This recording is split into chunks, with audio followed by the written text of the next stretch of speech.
Tahimik na pumasok si Eliseo sa isang silid na nasa ikatlong palapag ng kanyang bahay na matatagpuan sa gitna ng kagubatan.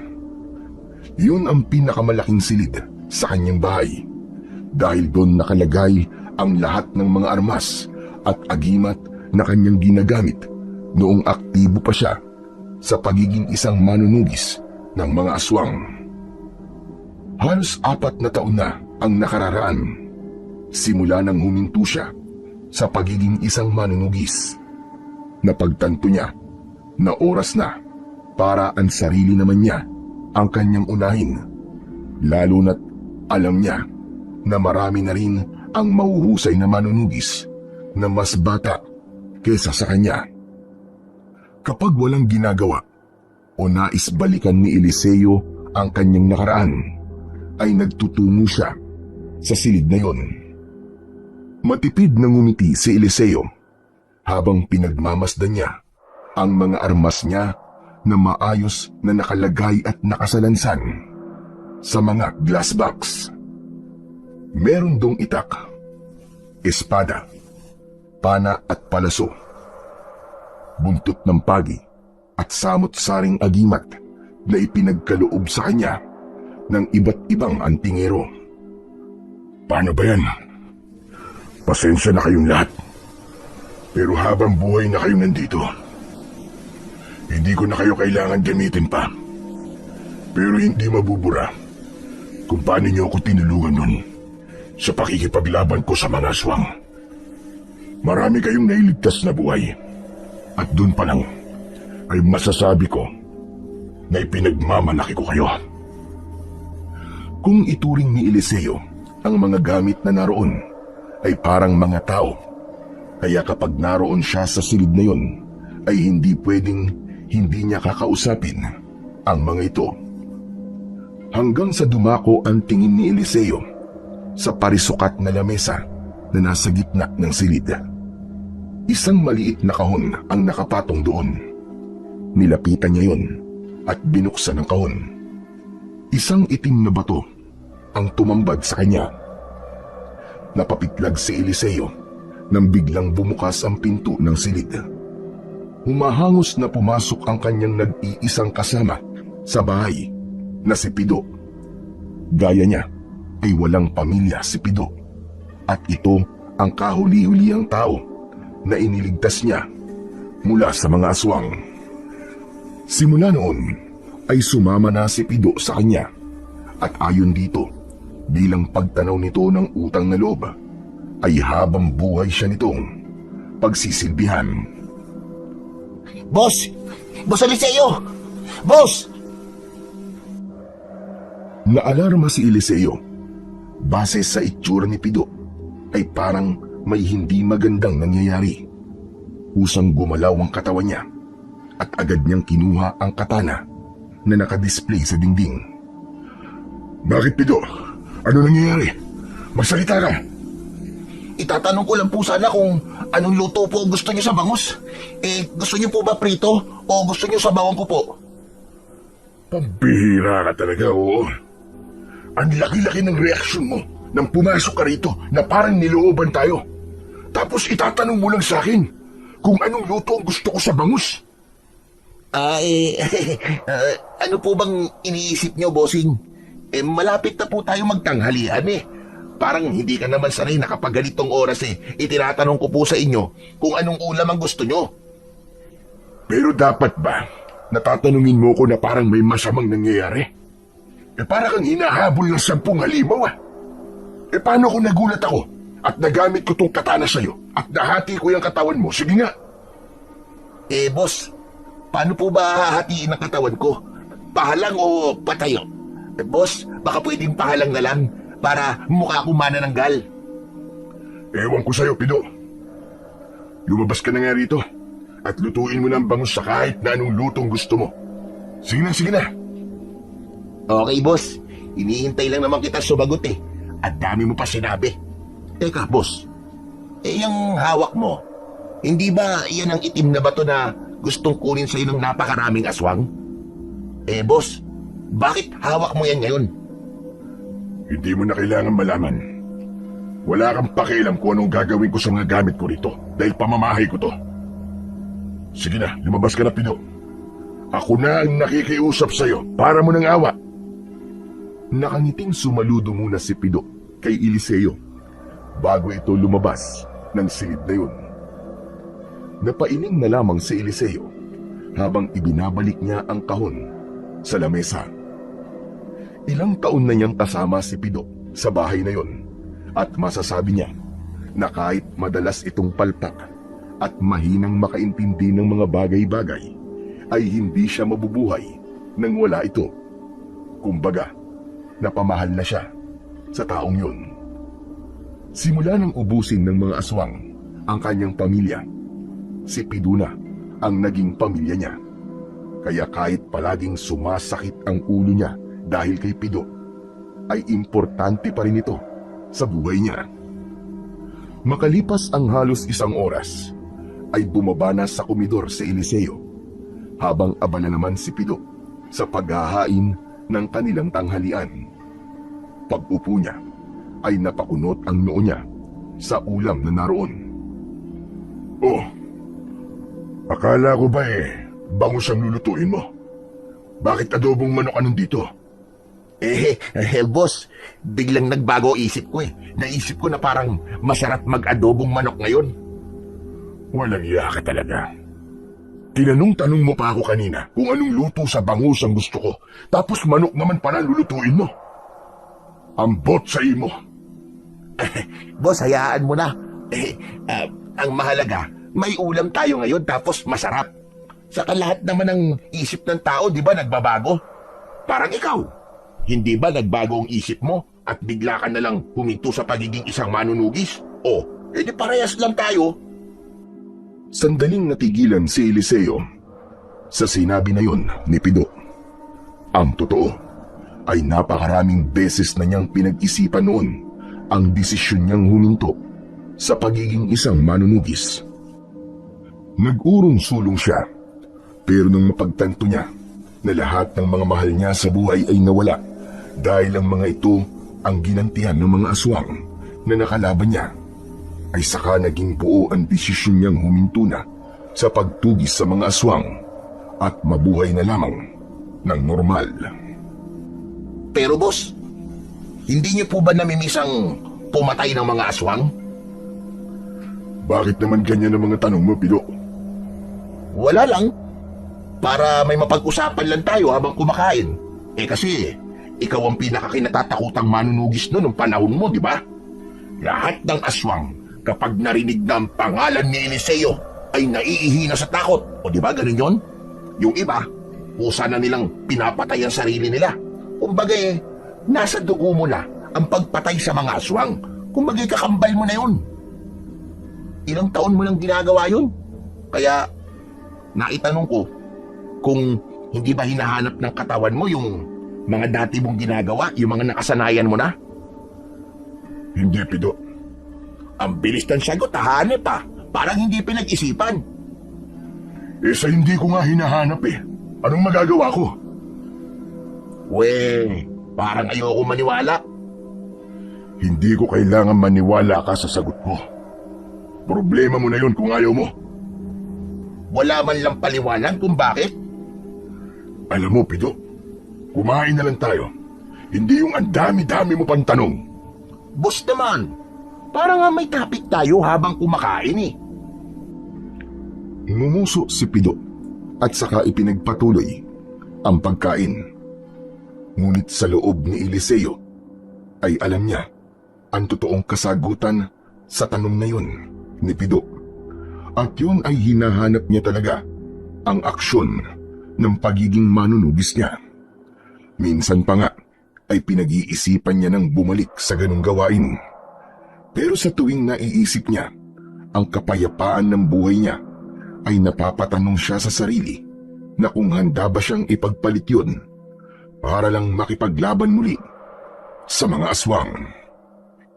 Para kay Eliseo ay tapos na ang panahon niya.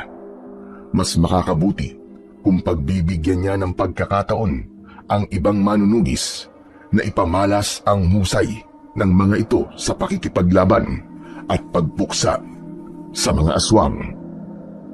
Matagal na niyang naranasan ang maging isang kinatatakutang manunugis. Gaya ng sinabi ni Pido, maraming aswang ang takot sa kanya.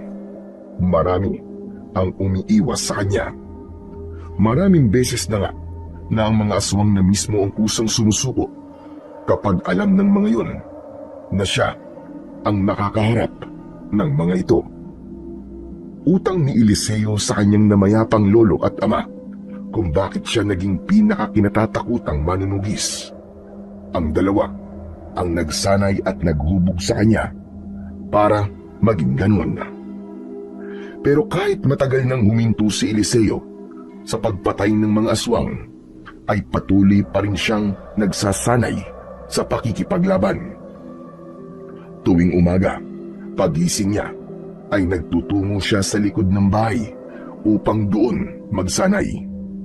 Iniiwasan niyang mabulok ang husay niya sa pakikipaglaban.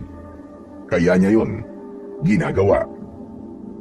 Isang umaga, habang abala si Eliseo sa pagsasanay sa paggamit ng buntot ng pagi, ay biglang dumating si Pido at pinalakpakan siya. Napahinto siya at napakunot ang noo. Anong ginagawa mo rito, Pido? Hindi ba sabi ko sa'yo?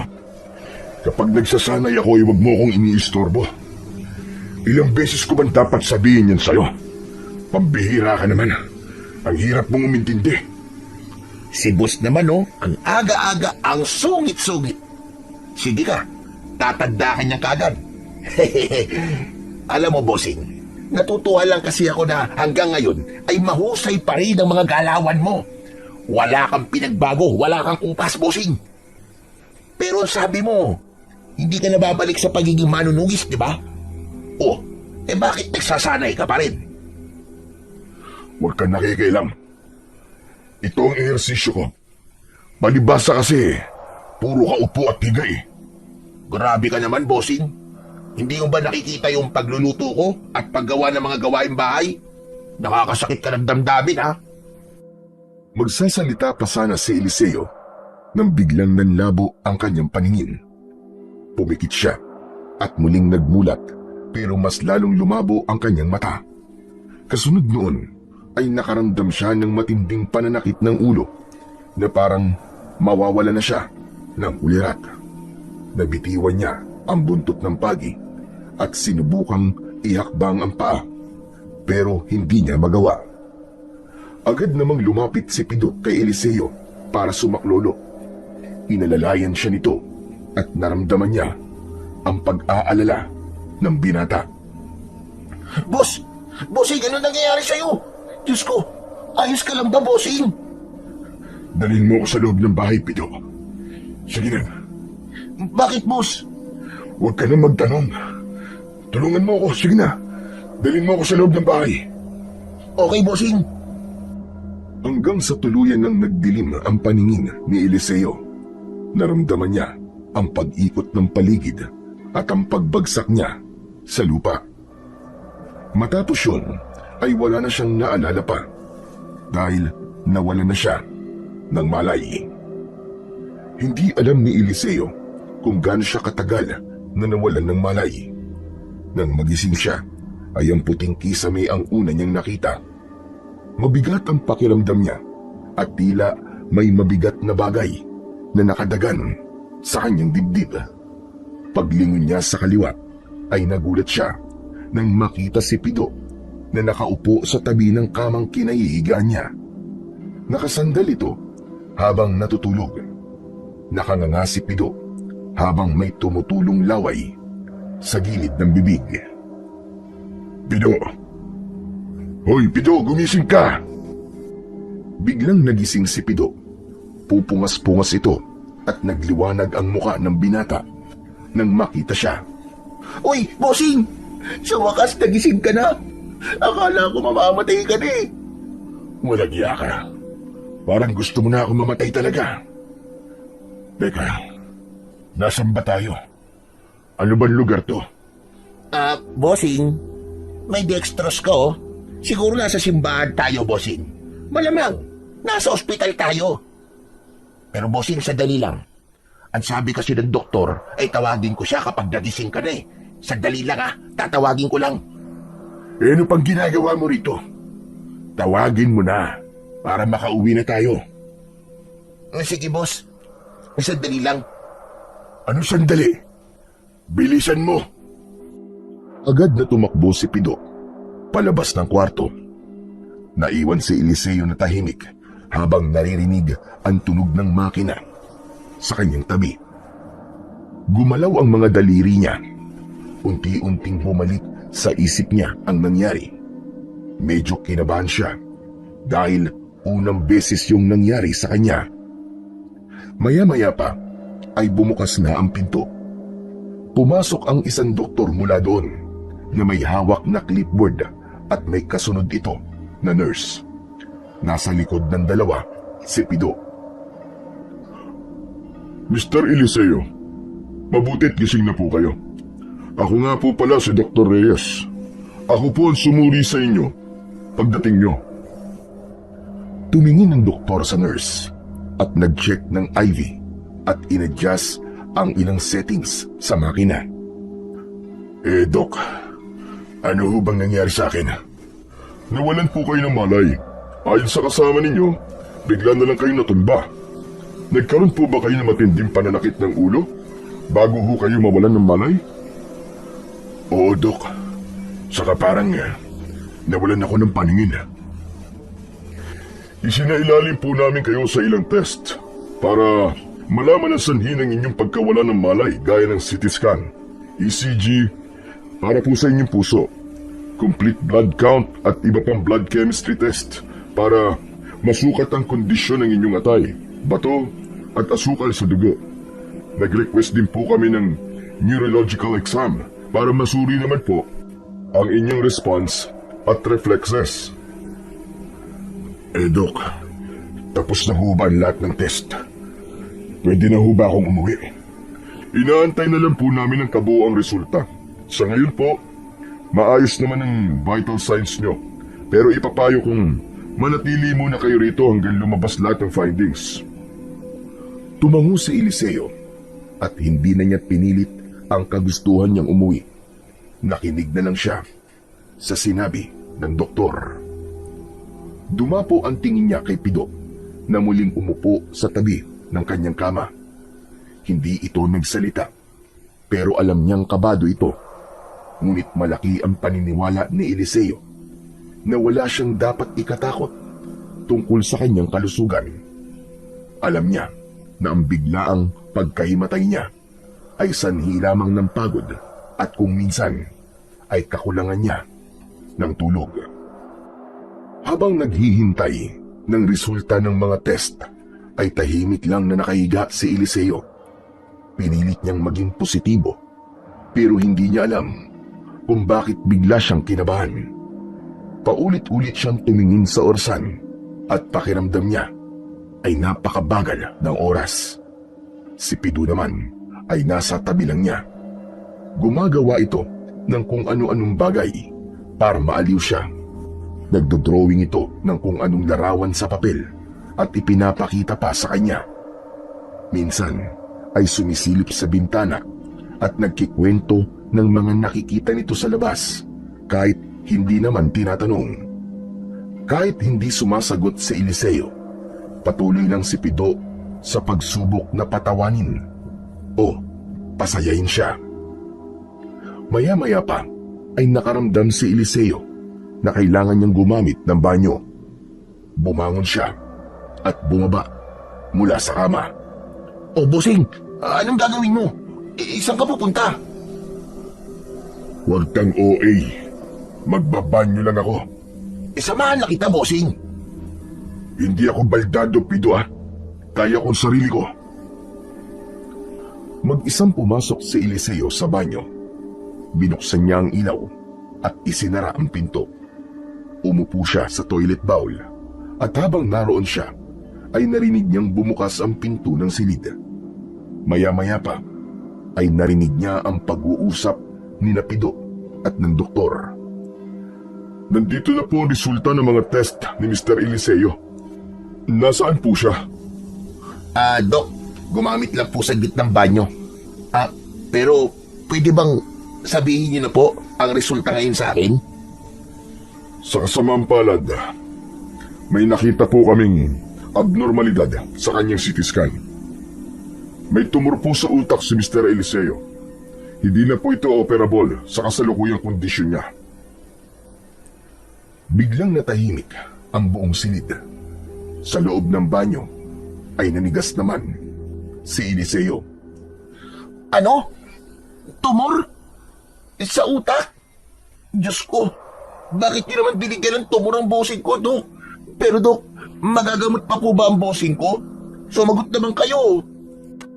Maaari po nating subukan ang palliative treatment, pero base sa aming pagsusuri ay may taning na talaga ang buhay niya.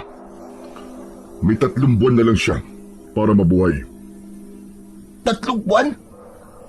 Dok, 3 buwan lang? Hindi ba niyo magagawa ng paraan yun na madagdagan?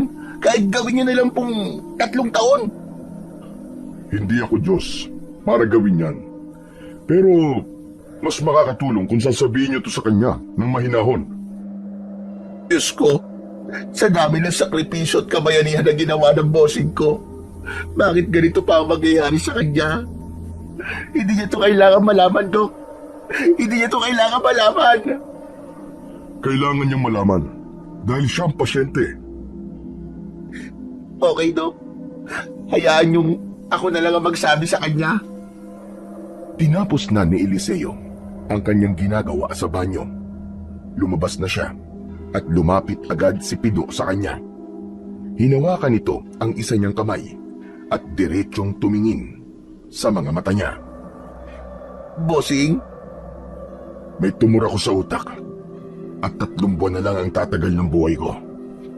Hala, paano mo nalaman, Bossing? Sa lakas ba naman ng boses mo eh? Narinig ko ang lahat. Parang wala lang na naglakad si Eliseo papunta sa tabi ng bintana. Tinanaw niya ang labas. Gusto niyang umiyak pero pinigilan niya ang kanyang mga luha. Masakit para sa kanya na malaman na bilang na ang mga araw niya sa mundo. Ayaw pa niyang mamatay pero naisip niya na kung yun ang kaloob ng nasa itaas ay wala na siyang magagawa kundi ang tanggapin ang kanyang kapalaran.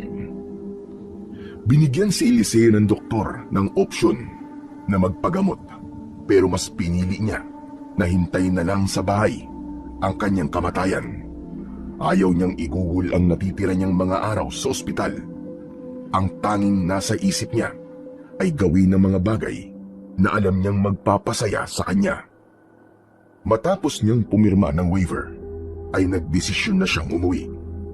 Dahil mahina pa ang katawan, ay si Pido muna ang nagmaneho ng kanilang sasakyan. Nasa backseat naman si Eliseo ng kanyang sasakyan habang nakatanaw sa labas. Pido, dumaan muna tayo sa simbahan. Anong gagawin niya sa simbahan, Bossing? Siguro mamamalengke. Baka mura ang kilo ng baboy at manok doon ngayon eh. Hala, nagtitinda na ngayon ng baboy at manok sa simbahan? Aba, lumalagong kabuhayan din si Father, ha? Anak nang... Ewan ko sa'yo, Pido. Malamang magdadasal ako ron. Umangutango si Pido at makalipas ang ilang sandali ay inihinto nito ang kotse sa tapat ng isang maliit na simbahan. Sumama si Pido sa pagpasok ni Eliseo roon at naupo sila sa pinakaunang hanay. Hindi na matandaan ni Eliseo kung kailan siya huling beses na nagpunta sa simbahan. Kahit ang pagdarasal ay nakalimutan niya ng gawin. Panginoon, patawarin mo ko kung nakalimot ako sa inyo. Kung ito man ang parusa mo sa akin, ay tatanggapin ko ng buo at bukay sa aking puso. Lord, parang awa niyo na, oh. Tagalingin na ang boses ko, Lord. Parang awa niyo na. Naiinis na lumingon si Eliseo kay Pido. hindi na siya nakapagpigil at binatukan niya ito. Ano ka ba, Pido? Masyado kang iskandaloso. Ang ingay mo. Hindi mo ba nakikitang nagdadasal ako rito? Pambihira tong taong to. Kasi bossing, masyadong pabebe ang pagdadasal mo eh. Dapat intense para makarating kagad kay Lord. Pwede ba? Lumabas-labas ka na muna rito para makapagdasal ako na mapayapa. Okay, bossing. Pero nasan ba dito yung tindahan ng baboy at manok na sinasabi mo? Lalabas ka ba o sabay tayong lalabas at doon kita bubugbugin? Ito na nga, bossing, lalabas na eh. Ang init naman masyado ng ulo mo, bossing. Nagmamadaling lumabas si Pido. Nang wala na ito, ay doon na ipinagpatuloy ni Eliseo ng payapa at tahimik ang kanyang pakikipag-usap sa Panginoon. Humingi siya ng gabay at lakas ng loob para matanggap niya ng buo ang kanyang kapalaran, kahit ang totoo ay napakabigat nun sa kanyang dibdib. Sa mga lumipas na araw, ay pinilit ni Eliseo na iproseso ang lahat, kahit sinabi niya sa sarili na susulitin niya ang mga nalalabing araw niya sa mundo, ay hindi pa rin niya yon magawa. Kaya naman, madalas siyang mag-isa at walang imik. Mas dumami ang oras niya sa silid kung nasaan ang kanyang mga kagamitan nung siya ay isang manunugis pa. Patuloy niyang kinestyon ang Diyos sa kapalarang ibinigay nito sa kanya, dahil kahit gusto pa niyang mabuhay hanggang sa uugod-ugod na siya, ay nais naman ng Diyos na mamatay siya na hindi pa umaabot sa ganung edad. Isang umaga, nasa harapan ng kanyang bahay si Eliseo. Nakaupo siya sa tumba-tumba habang nakatanaw sa malawak na kagubatan na nasa kanyang harapan. Sa lamesang nasa kaliwa niya ay may isang tasa ng kape na lumamig na. Mula sa loob ng bahay ay lumabas si Pido na hawak ang cellphone nito. Umupo ito sa mahabang hagdan na malapit kay Eliseo. Pido, kapag namatay ako, ay ikaw na ang bahala sa bahay ko. Yung kahon kung saan nakalagay ang itim na bato, ay isama mo sa aking kabaon. Hindi yun maaaring makuha ng kahit na sinong aswang, dahil alam kong gagamitin nila yun sa kasamaan. Yung pera at negosyo ko, aasikasuhin ko na yun para mailipat na sa pangalan mo. Wala naman akong pagpipilian kundi ipamana ang lahat ng yun sa'yo, kahit labag sa kalooban ko. Hinintay ni Eliseo ang reaksyon o sasabihin ni Pido, pero makalipas ang ilang segundo, ay nanatili itong tahimik. Nang tignan niya ito, ay tutok na tutok ang mata nito sa cellphone na ikinainis ni Eliseo. Pido! Hoy, Pido! Ay, bakit, bossing? May sinasabi ka? Anak ng pitong kalaw. Kanina pa ako nagsasalita rito, pero hindi ka pala nakikinig. Sinasabi ko na nga at walang magandang maidudulot sa'yo mga ganyang teknolohiya. Masyado ka nagpapalamon sa mga gadget. Sorry na kagad, bossing. Ang bilis mo naman magtampo. Kasi may nabasa akong balita dito sa social media. Ito, ipapakita ko sa'yo. Hindi na kailangan. Sigurado ko na ipapalabas din ang balita ngayon mamaya sa telebisyon. Hindi ka sigurado, bossing. Saka mamayang gabi pa ang balita sa TV. Basahin nyo na ngayon to at sigurado ko na magkakaroon ka ng interes sa balitang to. Maniwala ka. Tumayo si Pido at lumapit kay Eliseo. Ipinakita nito ang nasa screen ng cellphone nito at binasa naman yun ni Eliseo sa kanyang isip. Habang binabasa niya yun, ay hindi niya mapigilang malungkot sa balitang naroon. Isang aswang ang umatake sa isang baryo at marami ang nasawi. O, di ba? Sabi ko na sa inyo makukuha nito ang interes mo, bossing. Grabe na talaga ang panahon ngayon. Nasa digital world na tayo pero wala pa rin takot na mga aswang sa pagpatay sa mga tao. Mabuti na lang talaga at nandito tayo sa lugar kung saan walang aswang ang makakakita sa atin. Natigilan si Eliseo at nahulog siya sa malalim na pag-iisip. Hindi lingid sa kanyang kaalaman na marami pa ring aswang ang umaatake sa mga liblib na baryo, lalo na yung mga malalayo sa kabiasnan. At dahil sa naisip niyang yun, ay isang ideya ang biglang pumasok sa kanyang isipan. At dahil sa isang ideyang yun, ay isang malaking ngiti ang sumilay sa kanyang mukha. Nagtatakang napatingin naman si Pido kay Eliseo. Aba? Teka. Bakit naman ganyang kalaki ang ngiti mo, bossing? Abot hanggang tenga. Parang ang saya-saya mo pa na maraming tao na ang napatay nung aswang na yun dito sa balita. Hindi para dyan ang ngiti kong ito. Alam mo kasi, simula nang malaman ko na 3 buwan na lang ang itatagal ng buhay ko, ay araw-araw ako nag-iisip ng paraan kung paano ko igugugol ang natitira kong mga araw ng masaya. Hindi ko naman magawang maging masaya dito sa bahay kasi ikaw lang ang kasama ko. Grabe naman yung bunganga mo, bossing. Pasmado. Pero ngayon, ay alam ko na kung paano ako magiging masaya, Pido. Alam ko na yung iniisip mo. Gabi-gabi tayo mag-iinuman dito sa bahay mo at iba't ibang babae ang dadali natin dito, bossing. Puro talaga kahalayan ang nasa utak mo. Gagawin mo pang beer house tong bahay ko. Bossing, kung di yun ang nasa isip mo, ano yun? Marahang tumayo si Eliseo. Tumingin siya sa malayo bago sumagot. Babalik ako sa bagay na nagpapabuhay ng aking dugo noon. Makikipaglaban ulit ako sa mga aswang. Ano? Magiging manunugis ka ulit, bossing? Tama ka, Pido. Gusto kong gawin ng isang bagay na matagal kong ginawa sa mahabang panahon. At yun ay ang pakikipaglaban sa mga aswang. Nang sa ganun, bago ako bawian ng buhay, ay masasabi ko na hanggang sa aking huling hininga ay ginawa ko ang isang bagay na mahal ko. At kahit nasa kabilang buhay na ako, ay wala akong pagsisisihan. Ibig sabihin magpupunta tayo sa iba't ibang baryo na inaatake ng mga aswang, bossing? Aba, bossing, nakakapagod yun. Kung ako sa inyo, bossing, mag-chill-chill na lang kayo. Magbakasyon tayo sa iba't ibang bansa, all around the world. Para naman makalabas na ako ng Pilipinas. Wala kang pakialam kung yun ang gusto kong gawin. At isa pa, sino may sabi na babiyahe pa ako para maghanap ng aswang? Ang mga aswang ang pupunta sa kinaroroonan ko.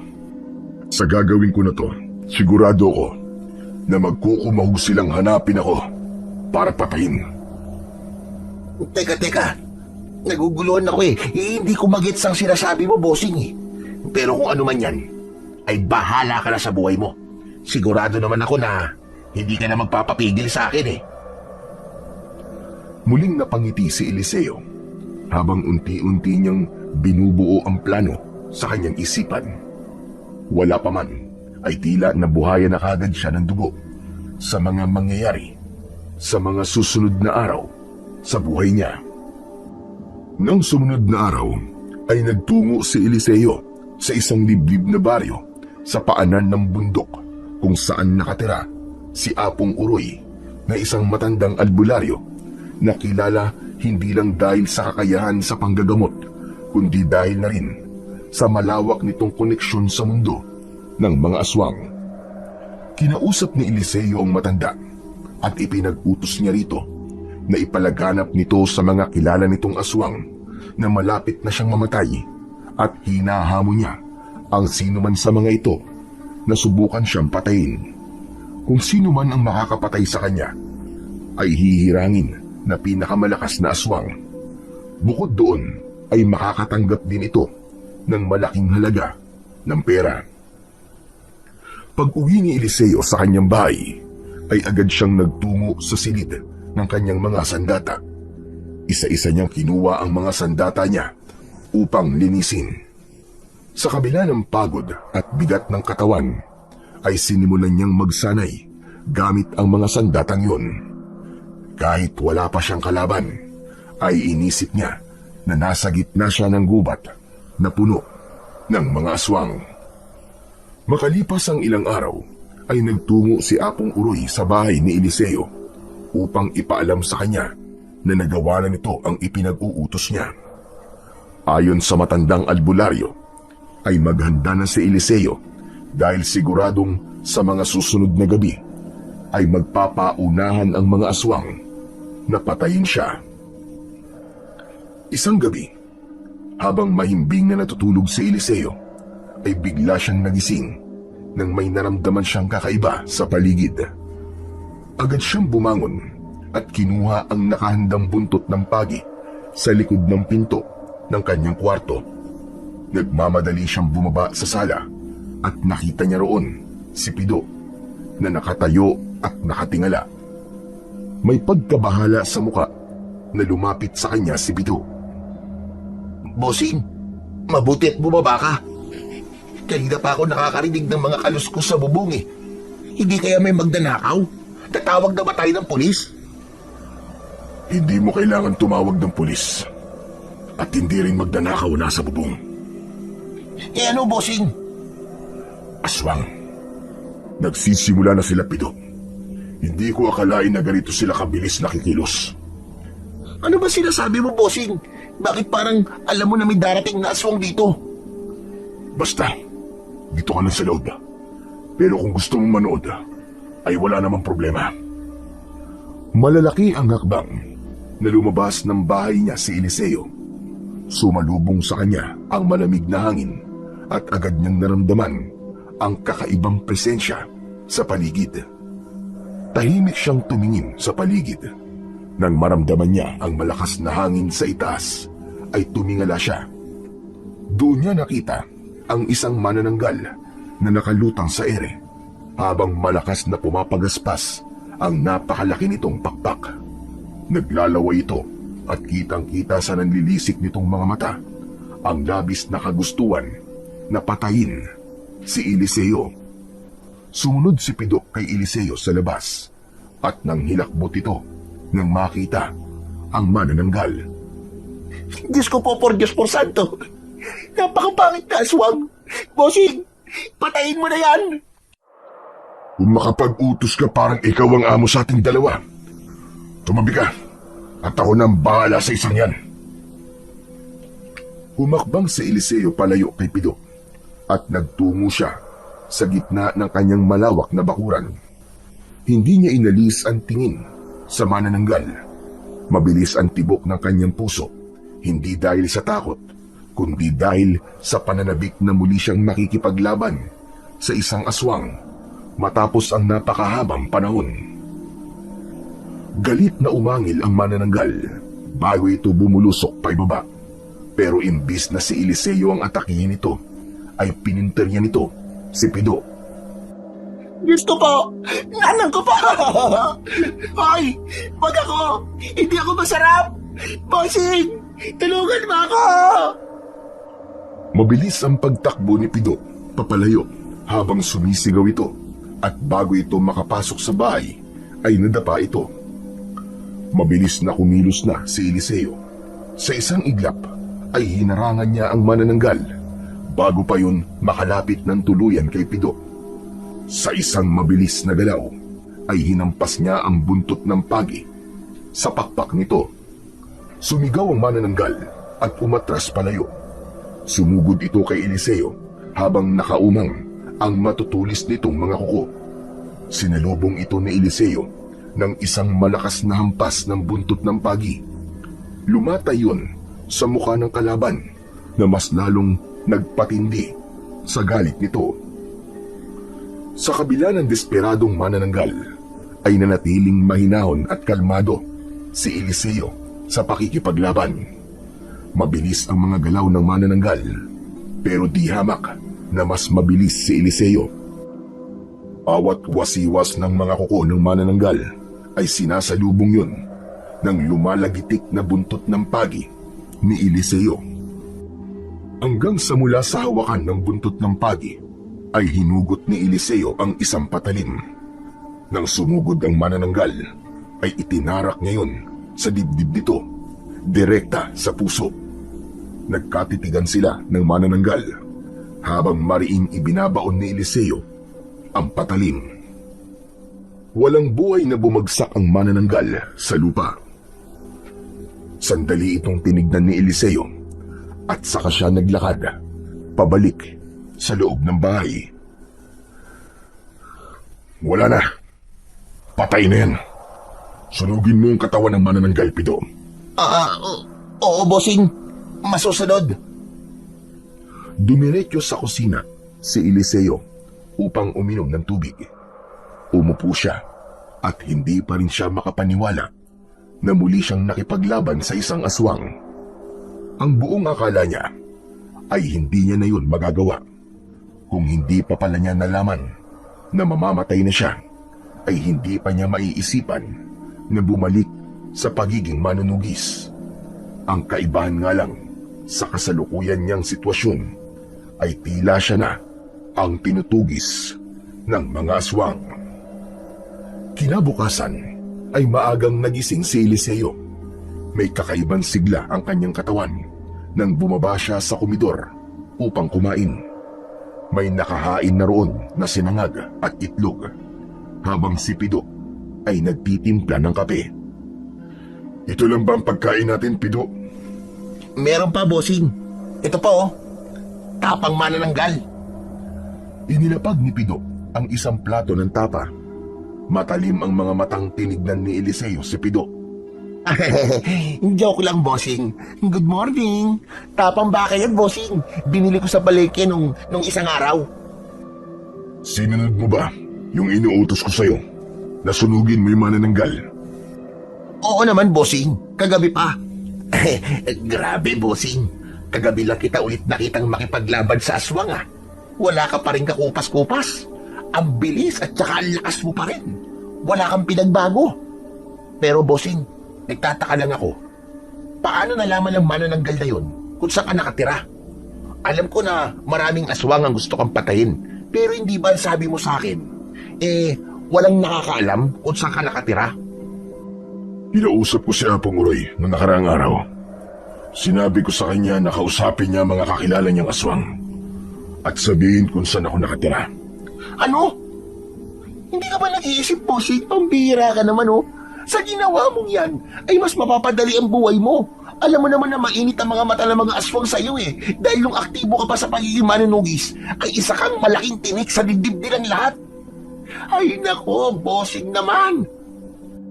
Pwede bang hayaan mo muna ako magpaliwanag? Parang armalite ang bibig mo. Ang dami mo agad sinabi. Okay, bossing, magpaliwanag ka na. Ginawa ko yun kasi gusto kong bumalik sa dati kong ginagawa bago ako mamatay. Gusto kong maramdaman na isa akong manunugis hanggang sa mamatay ako. Ganun lang kasimple, Pido.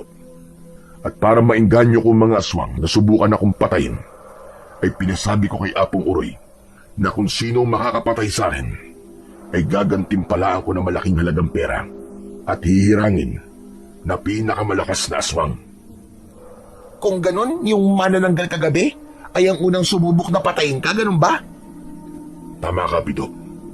Mabuti at nakukuha mo na. At hindi lang ang manananggal na yun ang una't huling magtutungo rito para subukan akong patayin.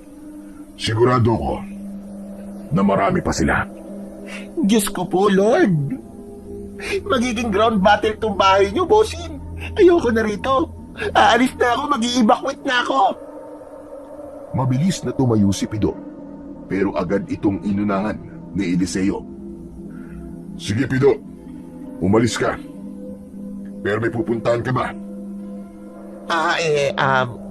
Wala na pala akong uuwian, ano? Pinatay na pala ng mga aswang ang buong pamilya ko. Muling naupo si Pido at humigop na lang ng kape. Pero, bossing, sigurado ka ba na kaya mong harapin ang mga aswang na darating para patayin ka? Kailangan kong kayanin dahil ginusto ko to. Alam ko na iisipin mo na pagpapakamatay itong ginagawa ko. Pero sa kamatayan din naman ang punta ko. Sa kagabi, habang nakikipaglaban ako doon sa manananggal, ay napakasaya ko, Pido. Para akong bumalik sa panahon na halos gabi-gabi ako nanunugis ng aswang. Ewan ko sa inyo, bossing. Iba na talaga kapag mayaman, no? Kung ano-ano na ang naiisip. Pero kung yan na makakapagpasaya sa'yo, bossing, suportahan ta ka. Total mamamatay ka rin naman Bahagyang natawa si Eliseo sa sinabi na yon ni Pido. Masaya niyang tinapos ang almusal.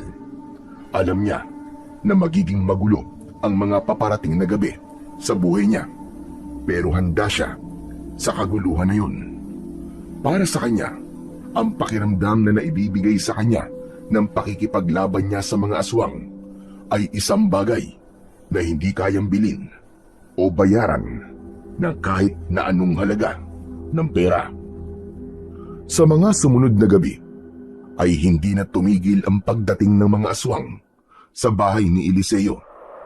May dumating na tiktik, aswang na lakad at gabunan na lahat ay matagumpay niyang napatay. Bawat laban ay tila nagsilbing pagbabalik niya sa nakaraan. At sa bawat aswang na kanyang pinapatay, pakiramdam niya ay nadadagdagan ang kanyang buhay. Isang umaga, pinanood ni Eliseo ang paghila ni Pido sa isang walang buhay na katawan ng aswang. Gumawa na sila ng malalim na hukay sa likod ng bahay upang doon ihulog ang mga aswang na napapatay niya, at pagkatapos ay sinusunog ni Pido. Nang maihulog na ni Pido ang aswang sa hukay, ay binuhusan nito yon ng gaas at saka tinapunan ng posporo na may sindi. Nakangiwing lumapit si Pido kay Eliseo.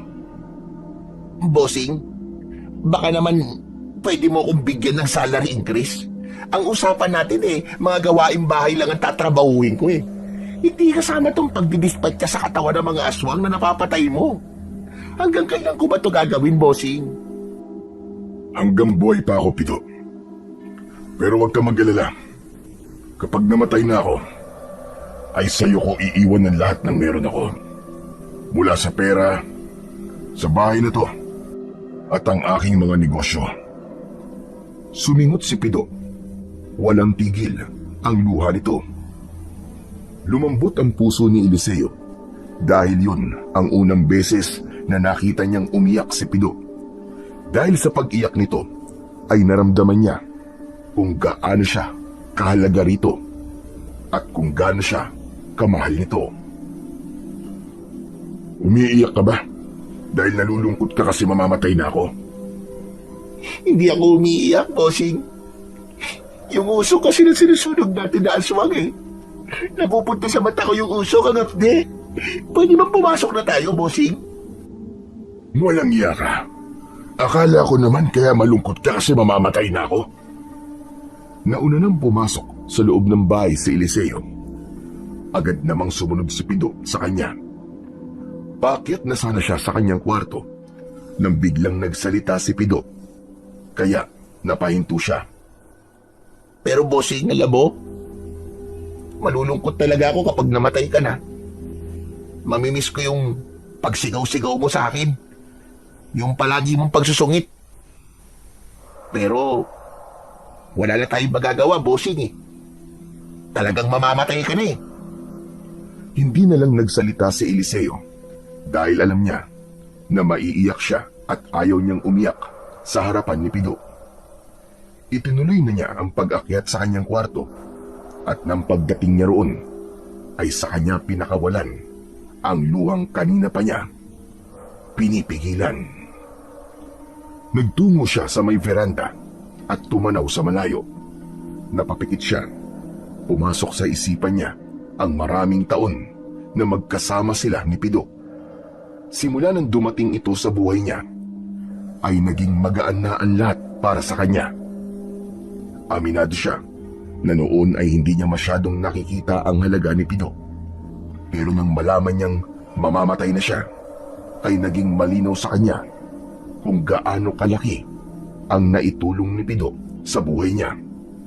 Hindi lang ito basta alalay. Ito ang naging pamilya niya. Isa pang ikinakatakot niya ay kung sino ang magpoprotekta kay Pido sa oras na mawala siya. Nakakatakot ang kamatayan, ngunit higit palang nakakatakot ang maaaring mangyari sa mga taong mahalaga sa kanya kapag nilisan niya na ang mundo. Habang nasa veranda, ay napatingin sa ibaba si Eliseo.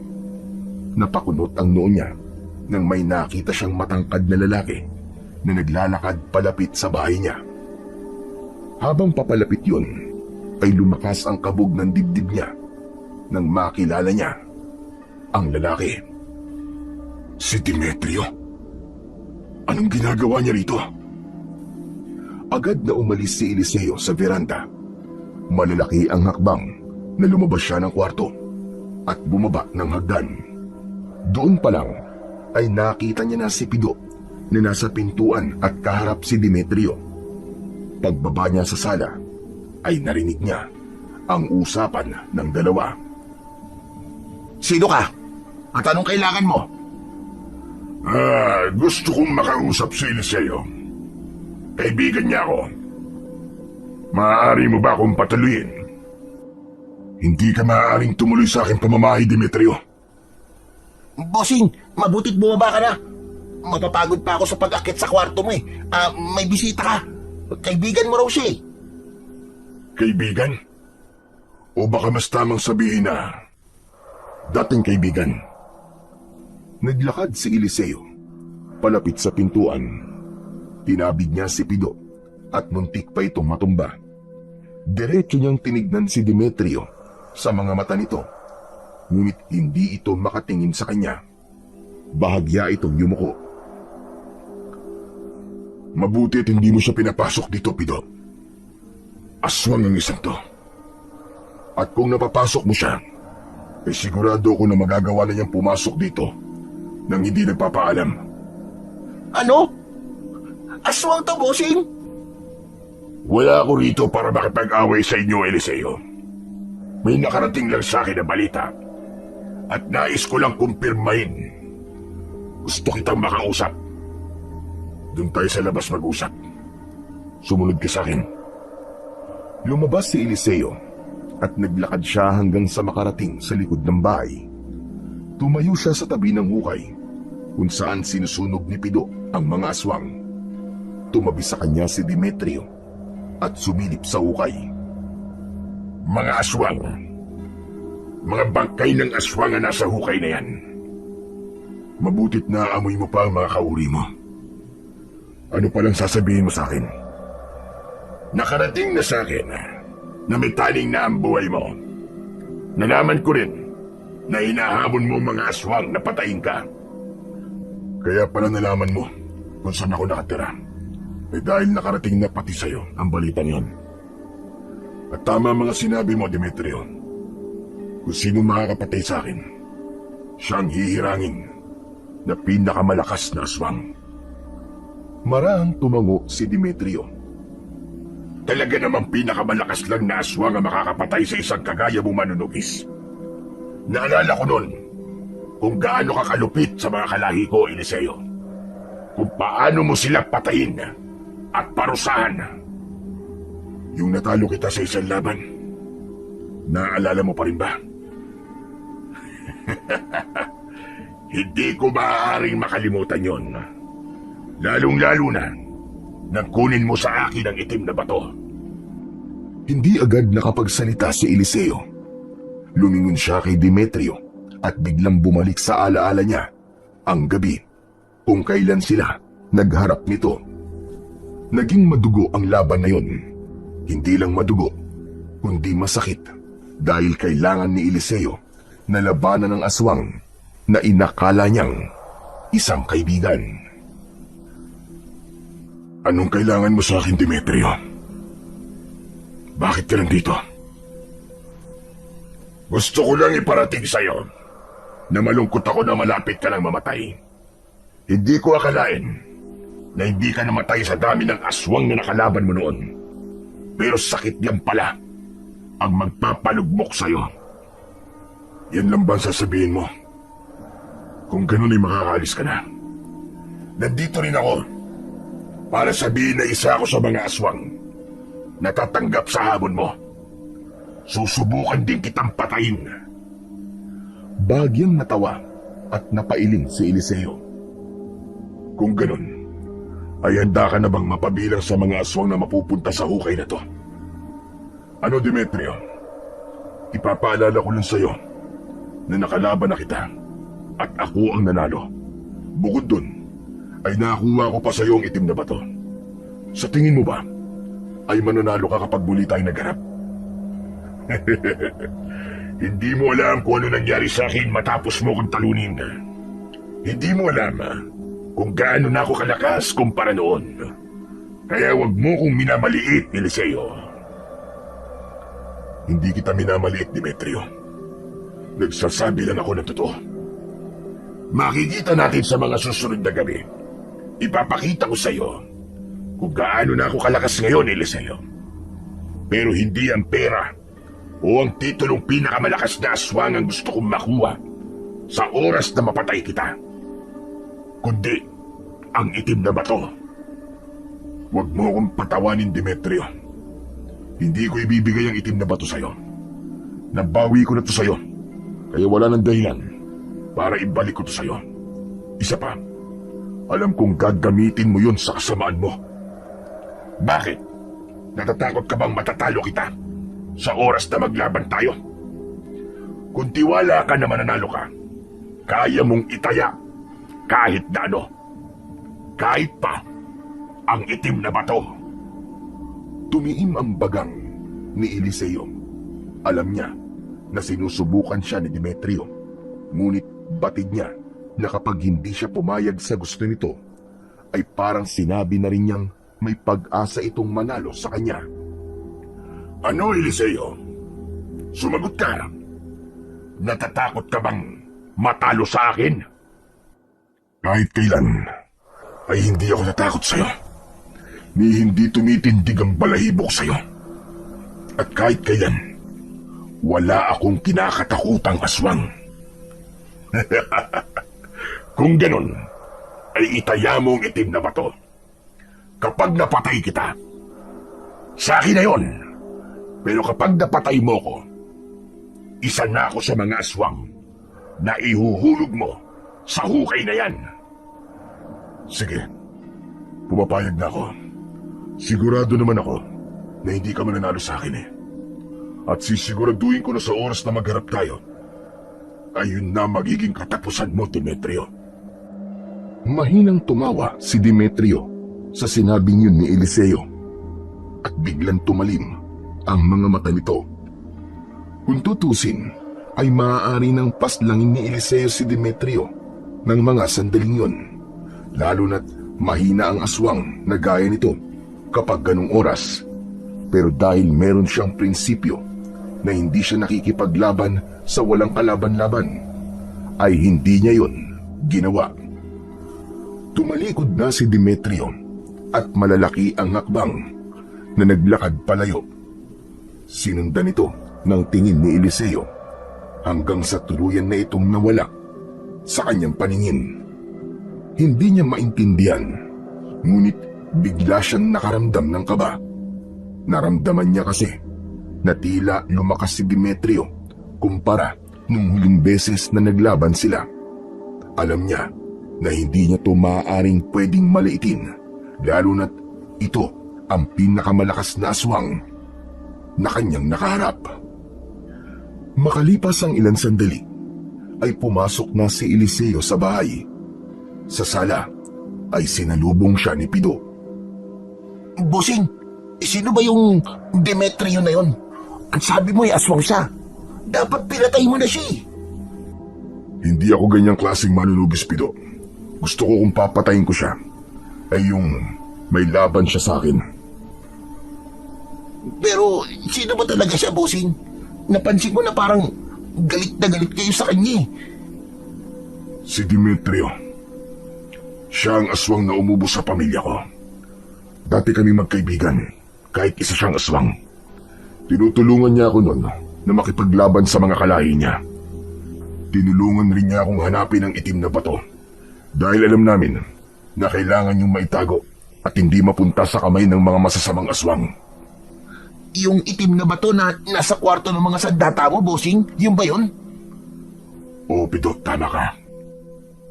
Ang itim na bato na yon ay pagmamay-ari dati ng isang pinuno ng mga aswang. Kapag nakuha yun ng isang aswang, ay magiging napakalakas niya. Bukod pa ron, ay magiging immortal siya at wala nang kahit na sino o ano ang makakapatay sa kanya. Grabe! Ngayon ay naiintindihan ko na kung bakit ganun yun nilang protektahan ng itim na bato. Pero ang sabi mo, bossing, magkaibigan kayo dati. Bakit niya pinatay ang pamilya mo? Dahil ginamit lang pala niya ako para madali niyang mahanap ang itim na bato. Nang makuha na namin ang itim na bato, ay sinubukan niyang kunin sa akin ang itim na bato. Sinalakay ni Demetrio ang bahay namin at pinatay niya ang buong pamilya ko. Naglaban kami, pero hindi siya nanalo sa akin. Pero nakatakas siya ng gabing yun at simula noon ay hindi ko na siya nakita pa. Ipinaalam na rin ni Eliseo kay Pido ang mga sinabi ni Demetrio sa kanya. Sinabi niya na isa si Demetrio sa mga aswang na susubukan siyang patayin. Ngunit iba ang nais ni Demetrio. Ang gusto nitong kapalit ay ang itim na bato kapag nagtagumpay ito sa laban nila.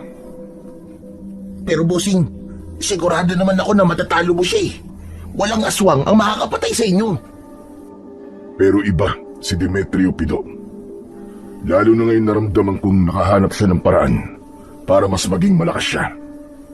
Kaya kailangan kong maganda. Hindi ako dapat matalo sa kanya dahil hindi niya maaaring makuha ang itim na bato. Mariin na naikuyom ni Eliseo ang kanyang mga kamao. Ang totoo ay matagal niya nang kinalimutan si Demetrio at hindi niya inaasahan na muli silang magkikita. Muling nagising ang natutulog na puot niya para rito. Kaya naman, nangako siya sa kanyang sarili na sa oras na maglaban sila, ay tatapusin niya na ito ng tuluyan. Hindi lang upang protektahan ang itim na bato, kundi para na rin ipaghiganti ang kanyang pamilya na walang awa nitong pinaslang. Aminado si Eliseo na hindi niya dapat maliitin si Demetrio, kaya ng mga sumunod na araw ay iginugol niya ang kanyang oras sa matinding pagsasanay. Inorasyonan niya ang kanyang mga agimat upang muli niyang magamit ang mga yun. Alam niya ang paparating na laban nila ni Demetrio ay ang laban na hindi niya makakalimutan at dadalhin niya hanggang sa kabilang buhay. Isang gabi, matapos maghapunan, ay nagtungo muna sa sala si Eliseo. Binuksan niya ang telebisyon upang maglibang kahit sandali. Habang si Pido naman ay niligpit na ang kanilang pinagkainan upang hugasan ang mga yon. Habang nakatutok ang mata sa telebisyon, ay natigilan si Eliseo. Naulinagan niya na nagsasalita si Pido sa kusina na parabang meron itong kinakausap. Binalot siya ng kuryosidad, kaya pinatay niya ang telebisyon at pinuntahan si Pido. Naabutan niya itong nakatayo sa may pintuan sa kusina. Yun ay pinto palabas ng bahay upang madali silang makapunta sa likod ng kanyang bahay. Pido, sino bang kinakausap mo dyan? Bossing, may naligaw kasing pusa eh. Mukhang nagugutom, nakakaawa. Bibigyan ko ng pagkain. Pwede ko ba itong papasukin, bossing? Parang ang ganda niyang alagaan eh. Para kapag namatay ka na, ay may makakasama ako rito sa napakalaki mong bahay. Lumapit si Eliseo kay Pido at doon niya nakita ang isang puting pusa. Biglang tumaas ang balahibo sa braso niya at habang nakatingin siya sa pusa ay may kakaiba siyang naramdaman. Ngunit hindi niya yon ipinahalata. Bagkus ay kalmado lang siya. Tama ka. Sa tingin ko ngay magandang alagaan yan. Pero wag mo muna siyang papapasukin. At may kukunin lang ako. Sandali lang. Humarap si Pido sa pusa at kinausap yon. O ano, sabi ko na sa'yo, di ba? Mabait ang bossing ko. Pero wait ka lang dyan, ha? Sandaling umalis si Eliseo at kinuha niya ang garapon ng asin. Binuksan niya yon at dumakot siya. Pagbalik niya sa may pintuan, ay walang sabi-sabing sinabuyan niya ng asin ang pusa. Umusok ang katawan ng pusa, nalapnos ang balat nun at sa isang kisap mata ay naging tao ang pusa na labis na ikinagimbal ni Pido. Napangisi naman si Eliseo nang malaman niya na si Demetrio ang pusa na muntik nang papasukin ni Pido. Galit na nakatingin sa kanya si Demetrio habang puro lapnos ang balat nito. Bossing, hindi ba yun yung dati mong kaibigan na aswang? Tama ka, Pido. O ano, Demetrio? Akala mo ba ay malilinlang mo kung hayop ka? Kahit na anong hayop pang gayahin mo, ay alam kong ikaw yan. Walang hiya ka. Kahit kailan talaga ay tinikas sa buhay ko, Eliseo. Ano ba kasing ginagawa mo rito? At nagpupusa-pusaan ka pa. Akala ko ba ay maghaharap tayo sa isang laban? At bakit ba kating-kati ka na makapasok sa bahay ko? Dahil nararamdaman kong nasa loob ng iyong bahay ang itim na bato. E di lumabas din mismo sa bibig mo ang totoo. Balak mong nakawin ang itim na bato. Bakit? Natatakot ka bang labanan ako? Kasi alam mong hindi ka mananalo sa akin? Gusto mo panlinlangin si Pido para makapasok ka rito? Sa bagay, hindi na ako dapat magtaka. Diyan ka naman talaga magaling eh. Sa panlinlang. Huwag kang mag-alala. Dahil sa pagbabalik ko, ay maghaharap na tayo at sisiguraduhin ko na ikaw ang matatalo sa ating dalawa. At kapag nangyari yun, mapapasakin na ang itim na bato. Nakakalokong humisi si Demetrio. Muli itong nag-anyong pusa at saka mabilis na tumakbo palayo. Isinara na ni Eliseo ang pinto. Sayang, akala ko pa naman yung magkakaroon na ako ng alagang pusa. Ang cute pa naman nun. Papangalanan ko pa naman sanang Muning. Kaya ikaw, Pido, sa susunod, magiging maingat ka na. Hindi porkit cute para sa iyong isang hayop, ay papapasukin mo na. Hayaan niyo po, bossing. Simula ngayon, ay hindi ko nakakausapin ng kahit na sinong pusa o hayop. Dapat lang, dahil kapag nakapasok ang Demetrio na yun sa bahay na to, at nakuha niya ang itim na bato, itatali talaga kita ng patiwarik sa puno at hahayaan kitang papakin ng mga aswang. Ipapakain kita sa kanila. Tandaan mo yan, Pido. Nanlaki ang mga mata ni Pido sa sinabi ni Eliseo. Napapadyak ito na parang bata at saka nag-hysterical. Bossing naman eh. Bakit naman ako ipapakain mo? Huwag naman ako. Bakit ako pa? Bawiin mo sinabi mo, bossing. Bawiin mo. Huwag mo ako ipapakain sa mga aswang. Maawa ka na sa akin. Para sa pamatagal natin pinagsamahan. Bossing, maawa ka sa akin. Hoy, tumigil ka. Ang OA mo. Para kang bata. Eh kasi naman, bossing eh. Sabi mo kasi papakain mo ako sa mga aswang eh. Kapag hindi ka nag-ingat, ay ganun talaga ang gagawin ko. Umalis na si Eliseo sa kusina at bumalik sa sala. Bigla siyang kinabahan dahil alam niya nagkagawin ni Demetrio ang lahat upang makuha ang itim na bato. Ganun pa man, alam niya sa kanyang sarili na hindi siya papayag na mapunta yon sa maling kamay, lalong-lalo na kay Demetrio. Kinagabihan, hindi magawang makatulog ni Eliseo dahil laman ng isip niya si Demetrio. Maya-maya pa ay bumangon siya at lumabas ng kanyang silid. Nagtungo siya sa silid kung saan nakalagay ang lahat ng kanyang mga sandata. Lumapit siya sa kahon na nakapatong sa lamesa na nasa gitna. Binuksan niya ang kahon at tumambad sa kanya ang itim na bato na nais makuha ni Demetrio. Tinitigan ni Eliseo ng matagal ang itim na bato at sa pagdapo ng kanyang mga mata roon ay dumaan sa isipan niya ang isang alaala. Noong siya at si Demetrio ay magkaibigan pa at magkasangga sa pakikipaglaban sa mga aswang. Naalala niya kung paano sila magkasamang nagtungo sa isang kuweba na kinaroroonan ng itim na bato. Hinigpitan ni Eliseo ang hawak sa kahon at marahang isinara yun. Pagkatapos ay tinignan niya ang mga sandatang nasa paligid niya. Malalim siyang huminga at sinabi niya sa sarili na kahit mawalan na siya ng hininga, ay hindi kailanman mapupunta ang batong yun sa kamay ni Demetrio. Dahil alam niyang gagamitin lang nito yun sa kasamaan at sa masasama nitong mga plano. Kinabukasan ay isang hindi inaasahang bisita ang dumating sa bahay ni Eliseo. Binisita siya roon ni Apong Uroy upang makibalita sa mga nangyayari. Pinapasok ito ni Eliseo at binigyan ng merienda. Kumusta ka na, Eliseo? Kumusta na ang kalusugan mo? Heto po, wala ng 2 buwan at mamamatay na ako. Hindi ko naman nararamdaman ang sintomas ng sakit ko. Kasi abala ako sa pakikipaglaban sa mga aswang na halos gabi-gabi ay sinusubukan akong labanan at patayin. Pero kahit isa sa kanila ay walang nakakatalo o kahit nakakasugat man lang sa akin. Hindi na yan nakapagtataka.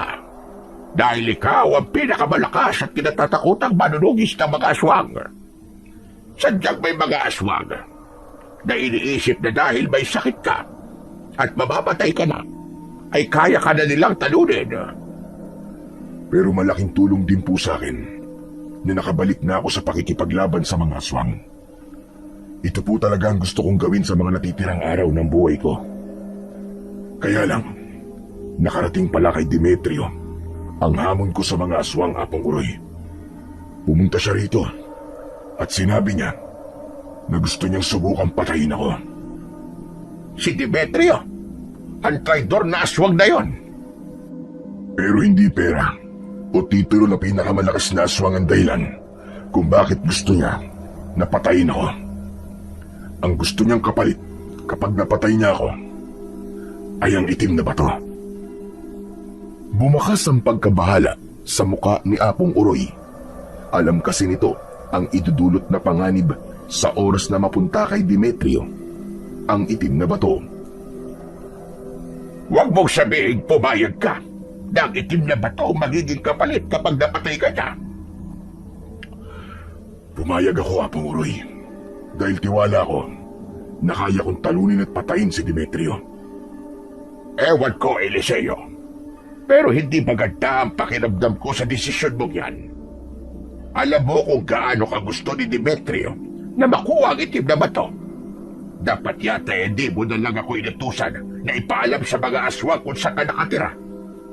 Posible talagang makarating kay Demetrio ang impormasyon na yon, sapagkat maraming aswang ang hanggang ngayon ay pinag-uusapan ka pa rin at gusto ka talagang paslangin. Sa tingin ko, ay tama lang ho na nalaman ni Demetrio kung nasan ako. Maganda rin na muli kaming nagkita upang bago ako mamatay sa aking sakit, ay magawa kong ipagiganti ang aking pamilya.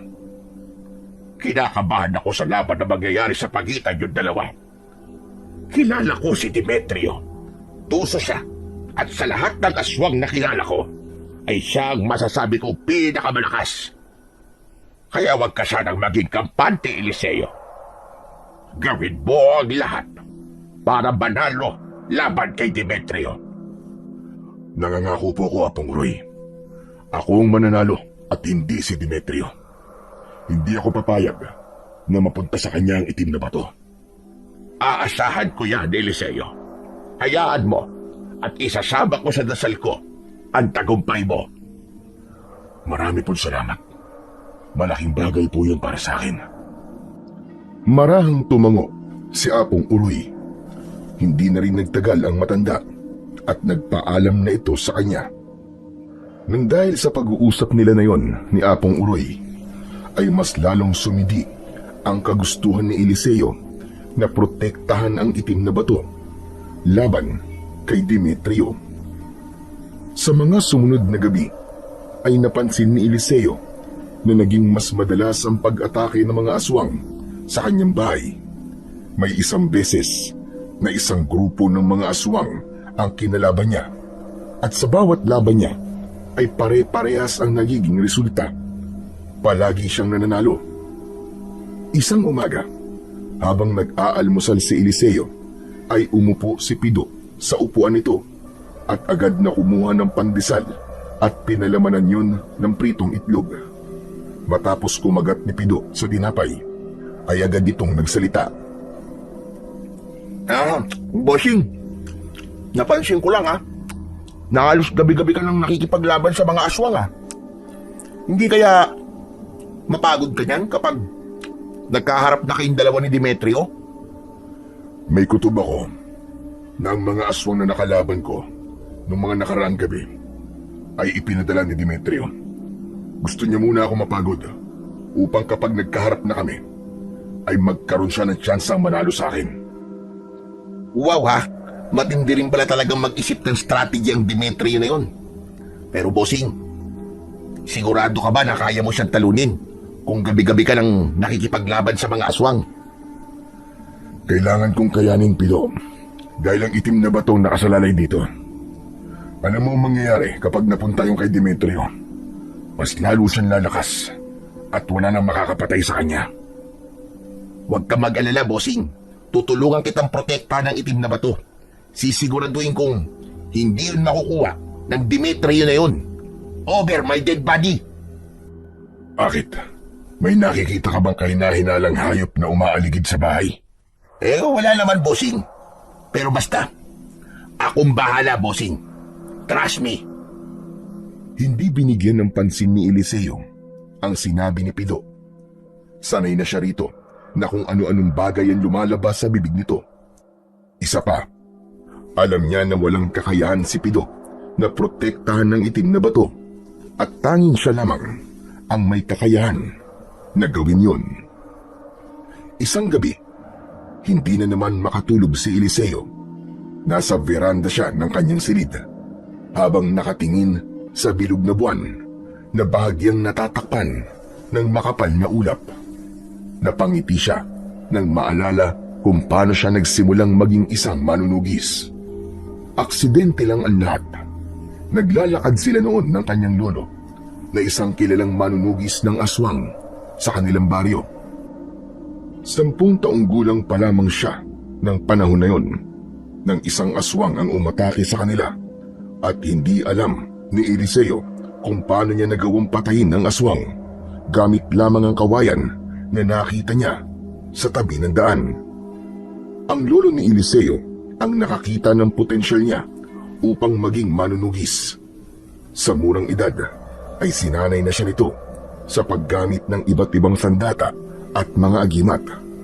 Nang mamatay ang lolo niya nung binata siya, ay siya na ang pumalit dito bilang tagapagtanggol ng baryo nila mula sa mga aswang. Marami rin siyang nakilalang albulayo, antingero at iba pang mga manunugis na tinulungan siya upang lalong lumawig ang kaalaman niya sa kanyang ginagawa. Isang malalim na paghinga ang pinakawalan ni Eliseo. Aminado siya na simula ng seryosohin niya ang pagiging manunugis ay hindi na nagkaroon ng katahimikan ang buhay niya. Yun din ang naging daan upang mamatay ang kanyang asawa, anak at ang kanyang mga magulang. Pero ganun pa man, wala siyang pinagsisisihan sa daan na kanyang tinahak. Naniniwala siya na lahat ng nangyayari sa buhay niya ay may magandang dahilan at kailangan niyang magtiwala sa plano ng Panginoong Diyos para sa kanya. Kinaumagahan, gaya ng nakasanayan, pagbaba ni Eliseo sa komedor ay nakahain na ang almusal. Napansin ni Eliseo na hindi ganun karami ang pagkain na naroon. 2 lang ang itlog at ilang piraso lamang ang tinapay. Pido, bakit ito lang ang pagkain natin ngayon? Talagang nagtanong ka pa, bossing Isang buwan na kaya ang nakalipas nung huling beses tayo grocery. Wala lang laman yung pantry natin. Hindi ka naman nagbibigay sa akin ng perang pang grocery. Ang dami mo naman kagad sinabi. Hayaan mo at bibigyan kita ng pera para makapag-grocery ka. Ayos! Anong oras tayo alis para magpunta sa bayan, bossing? Ikaw na lang ang umalis. Gamitin mo yung kotse ko. Basta't huwag mong ibabangga ha. Ano? Bakit ako lang ang mamimili, bossing? Mahihirapan na naman ako sa pagbubuhat nito eh. Ang tamad mo talaga, bossing. Teka, sino ba ang amo sa ating dalawa ha? Saka hindi mo na ako pwedeng umalis dito sa bahay. At baka nagmamatsyad lang sa paligid si Demetrio at hinihintay na mawala ng tao dito. Mahirap nang masalis yan. Umaga naman ngayon, bossing eh, di ba? Saan sabi mo sa akin, hindi makakapasok dito sa bahay si Demetrio kung walang isa sa atin ang magpapapasok sa kanya. Kahit na, Pido, mabuti lang sigurado at baka makahanap pa siya ng paraan. Sa bagay, may point ka naman, bossing. Sige na nga, ako na lang ang mag-grocery tapos ikaw, dito ka na lang sa bahay. Magbantay ka rito ha. Saka gawin mo na rin yung mga gawaing bahay. Naiintindihan mo? Sige, gagawin ko ang lahat ng sinabi mo. Pero huling araw mo na to. Mag-impake ka na at umalis ka na. Naiintindihan mo? Si bossing naman no. Alam mo hindi ako matinong tao eh. Pinapatulan mo. Hindi ka na mabiro, bossing ha. Hayaan mo, pagbalik ko, ay ako nang gagawa ng mga gawaing bahay. Gusto mo, habang naglalaba ako eh, binamasahe pa kita eh. Tumahimik ka na nga. Ang ingay mo talaga. Basta, gawin mo na lang ang mga kailangan mong gawin. At bumalik ka agad dito. Huwag ka lang kung saan papupunta. Pabirong sumaludo si Pido kay Eliseo. Napailing naman si Eliseo, pero pigil ang kanyang pagtawa. Hindi niya talaga alam ang gagawin niya kung wala si Pido sa buhay niya. Ito ang palaging nagpapasaya sa kanya nang hindi nito nalalaman. Hindi agad nakaalis ng bahay si Pido para mamili ng mga kailangan nila sa kusina. Sandali kasing umulan, kaya nalaman nila na may tumutulo sa kusina. Nang huminto ang ulan, ay inayos muna nila ang butas. Matapos yun, ay kumain na sila ng tanghalian at bandang hapon na nang maasikaso ni Pido ang pagtungo sa bayan. Sa pintuan ng bahay ay inabot ni Eliseo ang susi ng sasakyan niya kay Pido. Mag-iingat ka sa pagmamaneho ha. Huwag kang kaskasero. Wow, ang sweet naman ng bossing ko. Talagang nag-alala pa sa akin. Huwag ka mag-alala kasi mag-iingat ako. Promise. Si Raulo, hindi ako sa'yo nag-aalala, kundi sa kotse ko. Nung nakaraan na minaneho mo yan, binangga mo ba naman sa concrete barrier? Ang laki na nagastos ko sa kasa nang dahil sa'yo. Aray ko. Akala ko pa naman sa akin ka nag-aalala. Pero bossing, sa dami ng pera mo, barya lang yun sa'yo, yung pagpapagawa ng sasakyan mo. Nako, halos hindi ka nasaktan doon. Tumigil ka. Hindi naman porke marami akong pera magsasayang na ako. Ang sabihin mo, bossing, huripot ka lang talaga. Ang pera mo parang bayawak na hinuhugot sa bulsa mo. O sige na, bossing, aalis na ako para makabalik agad ako. Yung listahan, dala mo ba? Baka mamaya may makalimutan ka pa. Dala ko na, bossing. Ang dami mo naman sinasabi. Hindi tuloy ako makaalis-alis eh. O sige na, umalis ka na. Bye, bossing. Huwag mo ako mamimiss ha. Ngumiti ng malaki si Pido bago ito naglakad palabas ng bahay.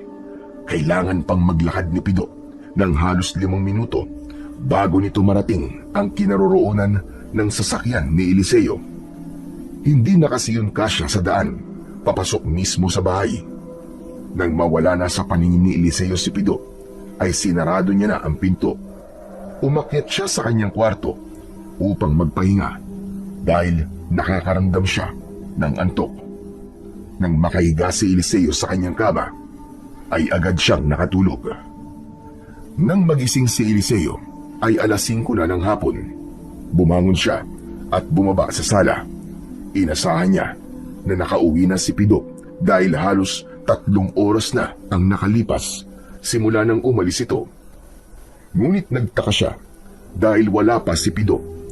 Hinanap pa niya ito sa buong bahay at sa labas, pero wala pa talaga ito. Ano na namang nangyari kaya sa bukong ngayon? At hindi pa umuwi hanggang ngayon. Baka naglakwatsa pa ang siraulong yun Nagtungo sa kusina si Eliseo upang maghanap ng pwedeng kainin dahil nakaramdam siya ng gutom. Ngunit nang nasa kusina na siya, ay may narinig siyang katok mula sa pinto sa harapan. Ang unang pumasok sa isip niya ay baka dumating na si Pido, kaya agad niyang binuksan ang pinto. Hindi nga siya nagkamali dahil si Pido ang naroon. Ano, Pido? Bakit ngayon ka lang? Pasensya ka na, bossing ha. Ang traffic kasi sa bayan eh. May nagbanggaan kasi. Nasaan ang mga pinamili mo? Nasa sasakyan pa, bossing. Mamaya ko na kukunin kasi kailangan kong gumamit ng banyo eh. Ano pang ginagawa mo? Pumasok ka na. Okay, bossing. Thank you. Nagmamadaling pumasok si Pido at dumiretso na ito sa banyo. Habang si Eliseo naman ay ipinagpatuloy ang paghahanap ng pagkain sa kusina. Nakita niya na may natira pang ulam at kanin, kaya yun na lamang ang kanyang kinain. Habang kumakain, ay lumabas na si Pido mula sa banyo at dumiretso sa itaas ng bahay. Hindi na lang ito pinansin ni Eliseo at nagpatuloy siya sa pagkain hanggang sa matapos na siya. Lumipas ang ilang minuto pero hindi pa rin bumababa si Pido mula sa itaas. Ano kayang ginagawa ni Pido sa itaas? Dapat ay kinukuha niya na yung mga pinamili niya para makapagluto na siya. Nagdesisyon si Eliseo na akyatin na si Pido. Pero nang nasa gitna na siya ng hagdan, ay may narinig siyang pagkatok sa pinto sa unahan. Muli siyang bumaba at nang buksan niya yun, ay naroon si Pido na may bit-bit na mga kahon ng grocery. Oh, mabuti naman at kinuha mo na yan. Aba teka, hindi ba't nasa taas ka? Bakit hindi kita nakitang bumaba? Ano ba sinasabi mo, bossing? Kararating ko lang eh. Paano ako mapupunta sa taas? Pinaglululoko mo ba ako? Umakyat ka sa taas pagkatapos mo magbanyo. Bossing, kararating ko lang nga ni. Ito nga ang dala ko, ito yung mga pinamili ko. Natigilan si Eliseo. Bigla siyang nanlamig nang mapagtanto ang isang bagay. Nagmamadali siyang nagtungo sa itaas ng bahay at agad niyang pinuntahan ang silid kung saan naroon ang kanyang mga sandata.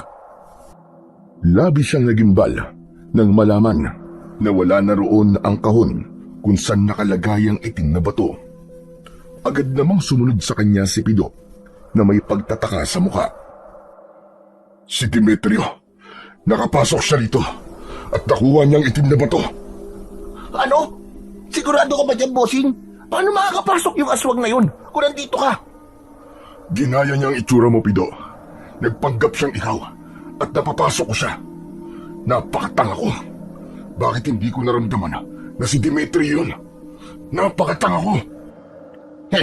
Tanga ka talaga, bossing. Ang tagal mo ng manunugis, pero hindi mo pa rin ramdam kapag aswang ang kaharap mo. Hindi ko alam. Siguro may ginamit siyang kung ano. Kaya hindi ko naramdaman na aswang siya. Pero bossing, huwag kang mag-alala. Anong wag mag-alala ang sinasabi mo? Paano di ako mag-aalala? Nakuha na ni Demetrio yung itim na bato. Magkakaroon na siya ng pambirang lakas at hindi ko na siya mapapatay dahil isa na siyang immortal. Magsasalita pa sana si Pido, pero agad itong inutusan ni Eliseo na maganda dahil sigurado siya na pagkagat ng dilim ay darating doon si Demetrio. Alam niya na dahil nasa kamay na nito ang itim na bato, ay magkakaroon na ito ng lakas ng loob para harapin siya. Inilabas na rin ni Eliseo ang mga sandata na maaari niyang magamit at ang mga agimat na alam niyang magbibigay ng lakas at proteksyon sa kanya.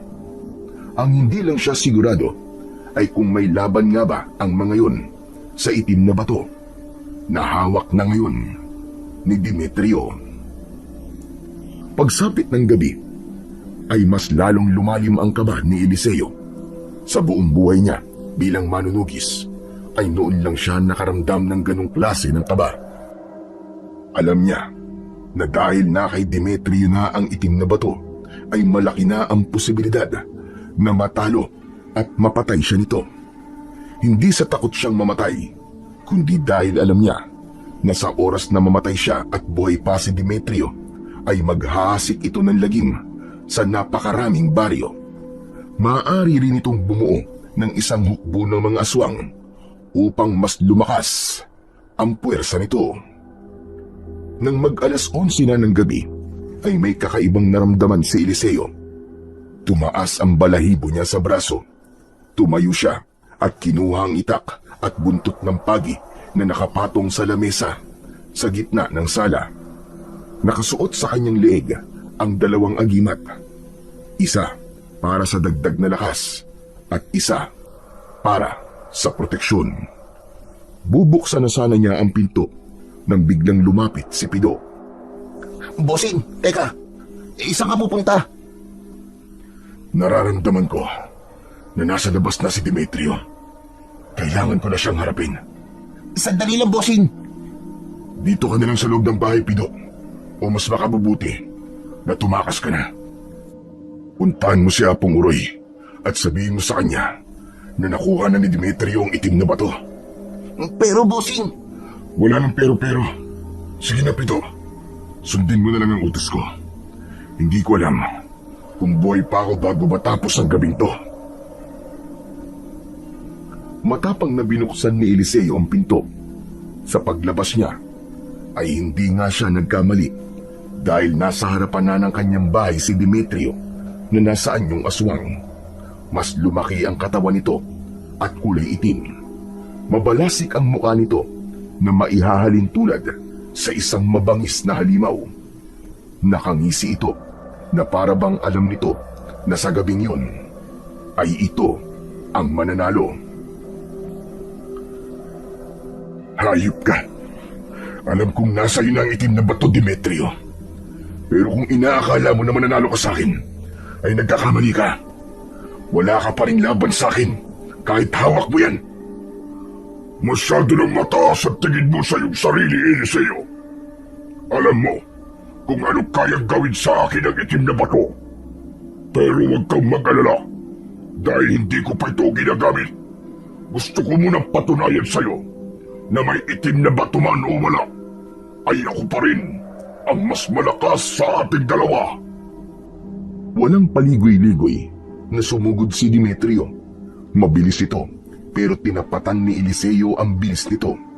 Umiwas siya sa unang atake ng aswang at hinampas ito ng buntot ng pagi.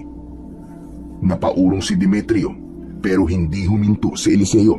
Alam niya na hindi niya ito dapat bigyan ng pagkakataon na masaktan siya. Sinaksak niya ito ng itak sa balikat. Tumalon si Demetrio palayo kay Eliseo, sabay ngisi.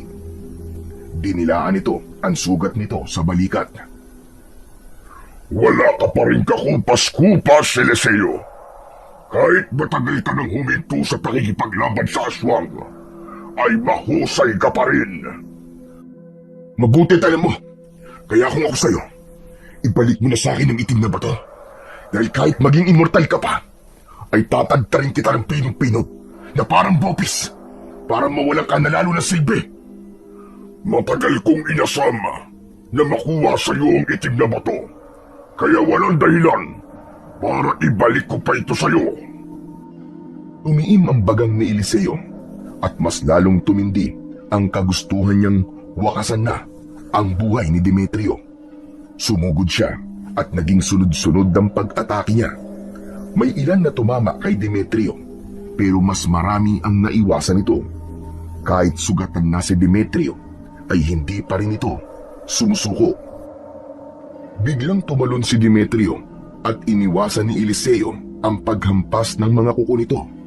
Ngunit sa sunod na pag-atake ni Demetrio, ay sinunggaban nito ang kamay ni Eliseo, kaya nabitiwan niya ang buntot ng pagi. Muling sumugod si Demetrio at sinuntok si Eliseo sa sikmura. Napaurong si Eliseo, pero mabilis siyang gumanti ng isang saksak ng itak sa tagiliran ni Demetrio. Galit na galit ang aswang. Hinawakan nito ng maigpit ang braso ni Eliseo at sinuntok siya nito ng malakas sa mukha. Nahilo si Eliseo at bumagsak siya sa lupa. Bago pa siya makabangon, ay mabilis na ibinaon ni Demetrio ang matutulis nitong mga kuko sa dibdib niya. Napasigaw si Eliseo sa sakit. Umagos ang dugo mula sa kanyang sugat. Bumagsak siyang muli habang nakatihaya sa lupa. Mabigat ang katawan niya. Malabo na ang kanyang paningin. Hawak pa rin niya ang kanyang itak, pero nanginginig na ang kanyang kamay. Sa paanan niya ay nakatayo si Demetrio habang nakangisi. Binabawi ko na ang sinabi ko kanina. Hindi ka naman pala ganong kalakas. Ganito ka na lang ba ngayon, ha, Eliseo? Hindi ko akalain ganito kabilis ang pagbagsak ng kinatatakutang manunugis. Partida pa yan. Hindi ko pa ginagamit ang itim na bato. Hindi mo na sumagot si Eliseo. Sa pangahamak na yon ni Demetrio, pinilit niyang bumangon, pero bawat galaw niya ay may kapalit na sakit. Sa sandaling yon ay napatunayan niya na talagang nagpalakas ng gusto si Demetrio para sa tagpong yun. Akala mo lang tapos na, Demetrio. Pero hindi pa ako talo. Talaga? Tignan mo nga ang sarili mo. Nakakaawa ka, Eliseo. Maya-maya pa ay inilahad ni Demetrio ang palad nito at nakita ni Eliseo ang itim na bato roon. Tumiim ang bagang niya at pinilit niyang tumayo kahit nanginginig ang kanyang mga tuhod. Sa tingin ko, ay panahon na para mapasakin ang kapangyarihan ng itim na bato. Oras na para tanggapin ko ang kapangyarihan na dapat ay sa akin na noon pa man. At pagkatapos kitang patayin ni Eliseo, bubuo ako ng hukbo ng mga aswang at sasakupin ko ang mga baryo na minsan mong pinotektahan. Hindi mo na ako mapipigilan sa aking mga plano. Isang malakas na halakhak ang pinakawala ni Demetrio. Isinubo nito ang itim na bato at nilunok. Tila naupos na ang pag-asa ni Eliseo. Alam niya na sa oras na lunukin ni Demetrio ang itim na bato, ay agad na mapupunta rito ang kapangyarihan at lakas nun. Ngunit biglang natigilan si Demetrio. Napanganga ito na parabang nahihirapan itong huminga. Napakunot ang noo ni Eliseo sa reaksyon na yon ni Demetrio. Napahawak ang aswang sa leeg nito hanggang sa napaluhod ito sa lupa. Pilit nitong isinuka ang itim na bato, pero hindi nito magawa. Ano nangyayari? Bakit bumara sa lalamunan ko ang itim na bato? Dahil hindi yan ang itim na bato, Gonggong. Sabay na napatingin sina Eliseo at Demetrio kay Pido na lumabas mula sa bahay. Hawak nito ang totoong itim na bato. Hindi talaga dudulas yung itim na bato sa lalamunan mo. Dahil peke yan. Japek! Hindi maaari. Ang itim na bato. Ibigay mo sa akin yan. Nahihirapang tumayo si Demetrio habang kinakapos ng hininga.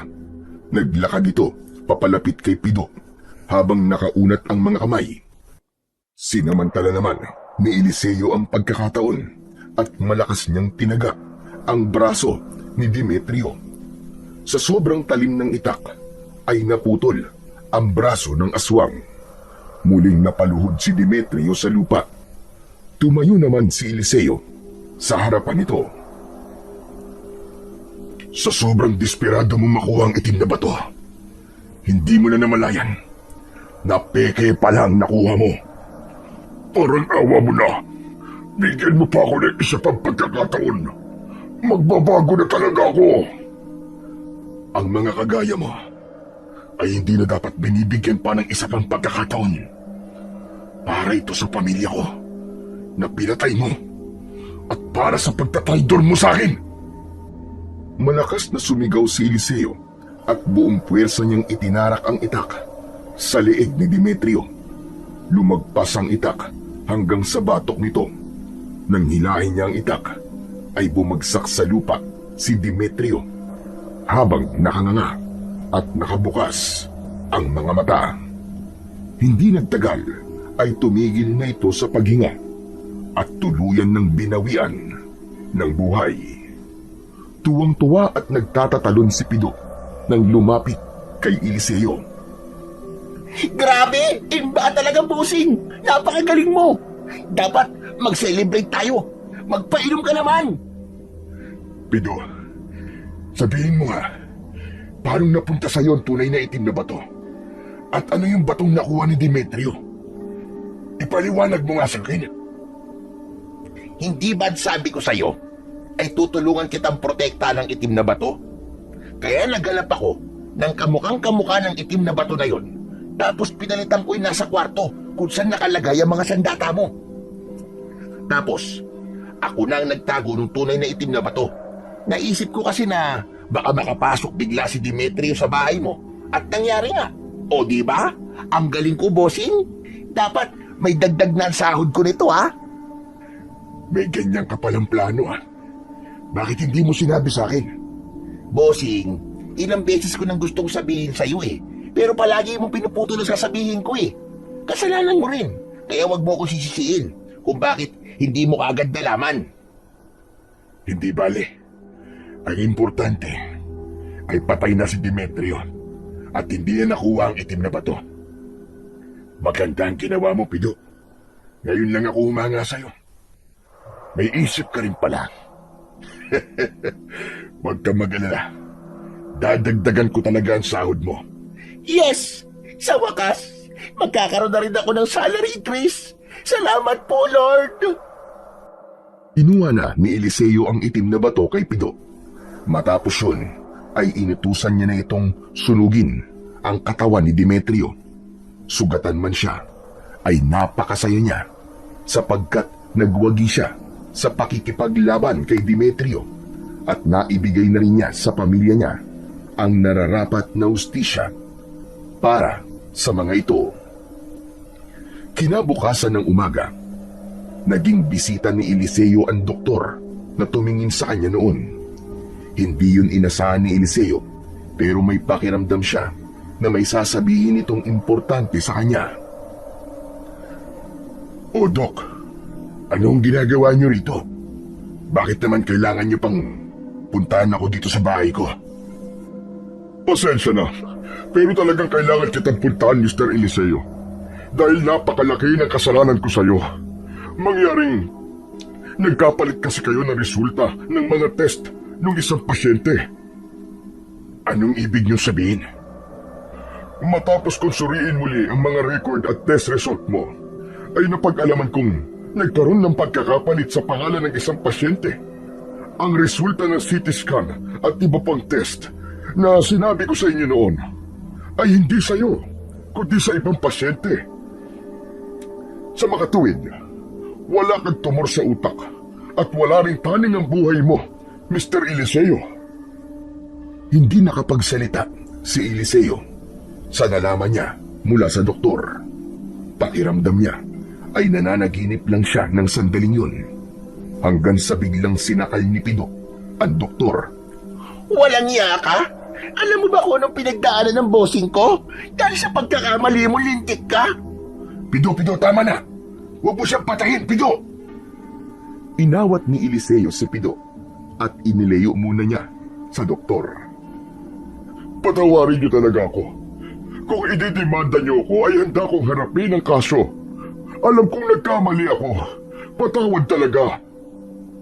Hindi na kailangan, Dok.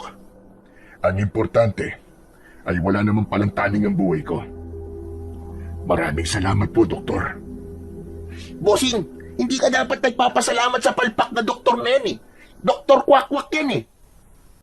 Pido, sinabi ng tama na eh. Magpasalamat na lang tayo. At mukhang mahaba-haba pang itatagal ko dito sa mundo. Makalipas ang ilang linggo, ay muling nanumbalik ang katahimikan sa bahay ni Eliseo. Hindi na siya pinuntahan pa ng ibang aswang at ang hinala niya ay sumuko na ang mga ito na patayin siya nang malaman ng mga yon ang sinapit ni Demetrio. Sa kabila ng pag-aakala ni Eliseo na malapit na siyang mamatay, ay isang bagay ang kanyang natutunan. Yun ay ang pahalagahan, ang buhay na ipinagkaloob sa kanya ng Panginoong Diyos. Hindi niya alam kung hanggang kailan siya mabubuhay, kaya nangako siya sa kanyang sarili na walang araw na lilipas na masasabi niyang sayang. Bagamat nagpahinga na siyang muli sa pagiging manunugis, ipinangako niya sa kanyang sarili na kung darating muli ang araw na kailangan niyang makipaglaban sa mga aswang, ay walang pagdadalawang isip siyang lalaban. Hindi lang para sa kanyang sarili, kundi higit